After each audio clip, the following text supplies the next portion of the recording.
যুবকদের নেশার বিরুদ্ধে যাতে সক্রিয় করে তোলা যায়, নেশামুক্ত বিশালগড় এবং নেশামুক্ত ত্রিপুরা রাজ্য যাতে তৈরি করা হয়, সেই লক্ষ্যকে সামনে রেখে এই ক্রিকেট টুর্নামেন্টের আয়োজন করা হয়েছে বললেন মন্ত্রী সুধাংশু দাস। রবিবার দুপুরে বিশালগড় করইমোড়া স্কুল মাঠে সুশান্ত দেব ফ্রেন্ড ক্রিকেট টুর্নামেন্টে আয়োজন করা হয়।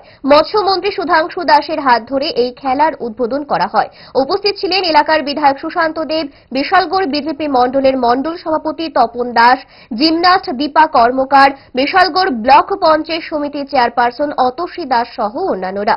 এই দিন সুশান্ত দেব ফ্রেন্ড ক্রিকেট টুর্নামেন্টের উদ্বোধন শেষে মন্ত্রী থেকে বিধায়ক সকলে বলেন, নেশার দিকে আকৃষ্ট না হয়ে মাঠমুখী হওয়ার আবেদন জানান। বলেছেন যে যুবকদের নেশার বিরুদ্ধে যাতে সক্রিয় করে তোলা যায়, নেশামুক্ত বিশালগড় তথা রাজ্য যাতে তৈরি করা যায়, সেই বিষয়কে সামনে রেখেই এই টুর্নামেন্টের আয়োজন করা হয়েছে। উদ্যোগ অত্যন্ত প্রশংসনীয়, তবে প্রশ্ন হচ্ছে সেটা আমরা কতটা বাস্তবায়িত করতে পারব, সেটাই আমাদের কাছে একটা চ্যালেঞ্জের বিষয় এবং এটাই আমাদের কাছে একটা গুরুত্বপূর্ণ বিষয়।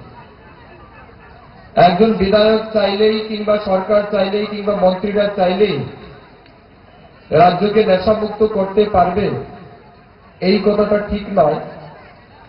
যতক্ষণ পর্যন্ত না আমাদের যুবকরা বা আমাদের রাজ্যের নাগরিক এটাকে অনুভব করে বা নেশার ক্ষতিকারক দিককে গুরুত্ব দিয়ে যতক্ষণ পর্যন্ত না তারা মোটিভেটেড হবে, সেলফ মোটিভেশন যতক্ষণ পর্যন্ত না হবে, ততক্ষণ পর্যন্ত আমরা উদ্যোগ নিতে পারি, কিন্তু সফলতা কতটা হবে এটা কিন্তু প্রশ্নচিহ্ন থেকেই যায়। কোন রকমে নাকে মুখে গুজে সারা দিনের জন্য বেরিয়ে পড়া, অম্বলের আর দোষ কি? তাই তারা 5 দশক ধরে গ্যাস, অম্বল ও পেটের সমস্যার একমাত্র সমাধান গ্যাস ন।